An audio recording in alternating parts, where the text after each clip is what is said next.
Bonjour à tous, alors aujourd'hui je vous fais une présentation de la caméra thermique Topdon TC001. Alors je remercie la marque pour me l'avoir envoyée. C'est une caméra thermique, pourquoi je vous présente une caméra thermique? Parce qu'aujourd'hui en mécanique on utilise ce genre d'outils pour prendre les températures, notamment dans le compartiment moteur. Je l'utilise donc pour savoir globalement, voilà, prendre la température du compartiment moteur, pour déceler d'éventuelles pannes ou autres, notamment lorsqu'un moteur surchauffe. Vous avez aussi la possibilité, lorsque vous avez des vis qui sont grippées, des boulons qui sont grippés, souvent on les chauffe au chalumeau pour pouvoir les desserrer. Moi j'aime bien prendre la température pour savoir si je dois continuer à chauffer ou pas. Et finalement, jusqu'à présent, j'utilisais les pistolets infrarouges avec, vous savez, pistolet avec une pointe d'infrarouge, ça vous donne la température. Finalement, je suis passé sur cet outil un peu plus sophistiqué que sont les caméras thermiques. Alors, ces caméras thermiques, elles peuvent être aussi utilisées dans d'autres domaines que la mécanique, notamment je pense au bâtiment pour contrôler l'isolation de votre maison par exemple. C'est quelque chose que l'on fait notamment l'hiver, lorsqu'il fait froid dehors, que vous chauffez votre logement. Faites-le de nuit aussi, parce qu'il n'y aura pas le soleil qui tape sur la façade, donc votre façade ne sera pas réchauffée par le soleil. Et ça vous permettra aussi de mieux détecter les ponts thermiques. C'est-à-dire qu'en gros, cette caméra, vous vous mettez à l'extérieur, vous filmez votre maison et puis vous allez voir les zones comment dire, en jaune qui vont représenter finalement les déperditions de chaleur, les ponts thermiques, ce qu'on appelle. Et donc ça va vous permettre de détecter à quel endroit il faut travailler l'isolation pour éviter d'avoir des pertes trop importantes de chaleur. Ça vous fera économiser du chauffage en gros. Ça peut être utilisé aussi dans le domaine de l'électronique. Je sais que moi, par exemple, je suis passionné aussi d'informatique, de tout ce qui est montage d'ordinateur. Et je suis amené à utiliser les caméras thermiques aussi pour contrôler la chaleur, dégagement de chaleur d'un processeur, d'un composant. Alors, je vous le dis de suite, le petit défaut de cette caméra, c'est que si vous cherchez à savoir la température d'un petit composant, elle n'est pas équipée d'un objectif macro. Donc elle servira juste pour faire, si vous voulez, une vision d'ensemble globale. Voilà. Ceci dit, elle est très bien dans d'autres domaines. Je la trouve même plus performante en termes d'utilisation pour la mécanique auto, bâtiment, que d'autres modèles comme Infiray que je vous ai déjà présenté. Mais il est vrai que pour l'électronique, détecter la température d'une petite puce, d'un petit composant CMS, celle-ci, elle ne sera pas assez précise. Donc là, le but de cette vidéo, comme je disais, c'est de faire la présentation. Donc on va la déballer pour voir à quoi elle ressemble et vous montrer comment on l'utilise avec donc le téléphone, oui, parce qu'elle se branche au téléphone, c'est sa particularité. C'est que du coup, elle nécessite pas de batterie, hein. Elle se connecte à votre téléphone et c'est votre téléphone, votre smartphone, qui va lui fournir l'énergie pour fonctionner. Donc celle-ci, c'est le modèle Android avec un connecteur USB-C. Bien entendu, si vous avez un ancien Apple avec un connecteur Lightning, il faudra prendre le modèle avec le connecteur Lightning, tout simplement. C'est un point de vigilance à avoir, même si je crois savoir que maintenant les Apple récents, les iPhones, je veux dire, pardon, ils sont tous équipés de l'USB-C. D'ailleurs, si vous êtes intéressé par cette caméra, je vous le redire à la fin, mais n'oubliez pas que le lien d'achat est dans la description de la vidéo. Ça se trouve tout simplement sur Amazon. Alors vous voyez, j'ai déballé, on a quand même une boîte cartonnée. C'est quand même quelque chose d'assez qualitatif, hein. Ça m'étonne pas de Topdon, hein, parce que Topdon, je les connais aussi parce qu'ils sont beaucoup. C'est une marque que vous allez beaucoup rencontrer dans la mécanique auto parce qu'ils font tout ce qui est diagnostic auto. Je parle plus précisément des valises diagnostiques. Ils font tout ce qui est booster, testeur de batterie, chargeur de batterie et j'en passe. Donc là, on voit que cette caméra est équipée, enfin, est fournie avec une notice. Alors la notice, c'est sous forme de schéma.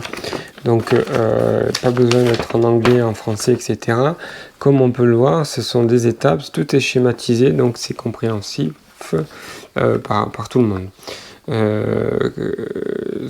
Donc du coup, vous avez même du coup le lien de téléchargement si vous scannez le QR code, où vous avez le nom du téléchargement de l'application qu'il faudra télécharger sur votre téléphone pour faire fonctionner cette caméra thermique. Ceci dit, ce manuel, vous pouvez vous en passer parce que l'utilisation de la caméra thermique est relativement simple. Alors, passons à l'essentiel. Alors, on peut voir qu'elle est déjà fournie dans une sacoche de transport rigide, vous voyez. Et franchement, ça transpire la qualité, c'est plutôt une agréable surprise de l'avoir dans ce genre d'étui. Alors on va l'ouvrir justement pour voir ce qui se trouve à l'intérieur. Alors voilà, on l'ouvre. Donc là on a bien entendu le câble de rechargement du non, c'est pas un câble de rechargement, qu'est-ce que je dis, vu que elle fonctionne avec la batterie du téléphone. Et non, c'est tout simplement, ça signifie que on peut connecter, oui, ça on le connecte à la caméra, vous voyez, c'est le connecteur femelle, donc qui va avec ce connecteur ici mâle. Je parle de celui-ci, pardon.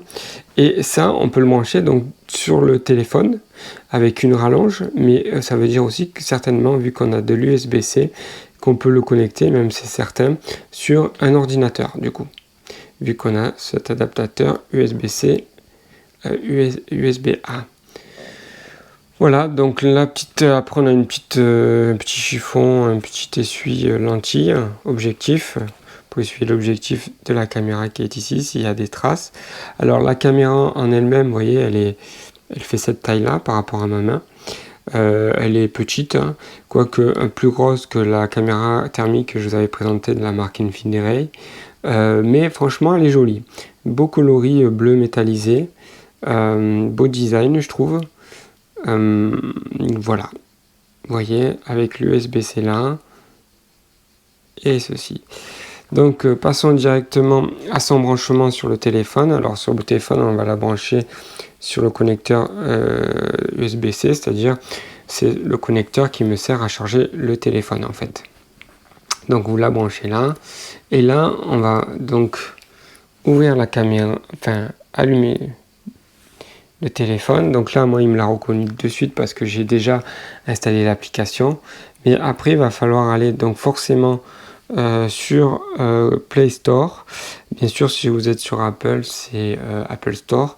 Vous allez ici et vous tapez dans la barre de recherche TC001, le nom du modèle de cette caméra thermique. Vous faites ça et vous avez cette application que j'ai déjà installée. Il vous suffira de la télécharger et de l'installer. Lorsque vous allez l'ouvrir, par contre, je vous le dis, depuis, ils ont changé l'application, ils en ont mis une autre qui est plus moderne, mieux conçue. Lorsque vous allez ouvrir TC001, ou si vous voulez, vous pouvez directement télécharger la nouvelle application. C'est Top Infrared. Quoi qu'il en soit, lorsque vous allez ouvrir TC001, il va vous expliquer que maintenant il y a une nouvelle application et il va vous proposer de la télécharger. Donc vous suivez le processus, c'est ce que j'ai fait. Alors une fois que vous avez téléchargé l'application et que vous l'ouvrez, vous tombez sur cette page d'accueil où on vous demande d'activer l'imagerie thermique. Donc vous cliquez là-dessus. Et là, en fait, automatiquement, la caméra thermique détecte les paramètres en fonction de la température ambiante dans laquelle vous êtes et en fonction des distances de pointe, c'est-à-dire si vous êtes en train de filmer quelque chose de près ou éloigné. Là, en l'occurrence, on est en été, il fait relativement chaud dans la pièce, température ambiante plutôt 30 degrés, avec distance de pointe 0,25 mètres. Donc, je valide en cliquant ici. Voilà, donc maintenant nous sommes donc au niveau de la caméra thermique, vous voyez, elle est en train de filmer donc l'ordinateur et on peut voir que l'ordinateur est bien entendu plus chaud vu qu'il est allumé que le reste. Notamment, si on se rapproche, on s'aperçoit que l'ordinateur, par exemple, là, est à 32, si je lis bien, degrés. Donc, c'est l'élément en jaune. Et les éléments en froid, ils sont à 25 degrés, donc plus froid que le reste. Alors, c'est pareil, hein, si on regarde au niveau de l'ampoule, on voit qu'elle est allumée, donc forcément, il y a un dégagement de chaleur, mais ce sont des LED. Donc on peut voir qu'elle est plus élevée, la température est plus élevée, mais ça reste quand même correct. Bref, vous voyez, vous avez la possibilité dans cette application d'utiliser d'autres filtres de couleurs. Alors tout se passe ici, d'utiliser des points, par exemple si vous voulez vraiment mesurer un élément que vous êtes en train de filmer, par exemple, je vous le disais tout à l'heure, vous filmez la façade de votre maison ou vous filmez le compartiment moteur. Si vous voulez prendre par exemple la température du compresseur, de clim, si vous voulez prendre la température des bougies, etc., vous avez la possibilité de cliquer sur des points comme ça et de faire les points et il vous donne la température au niveau des points. Vous pouvez faire aussi des lignes.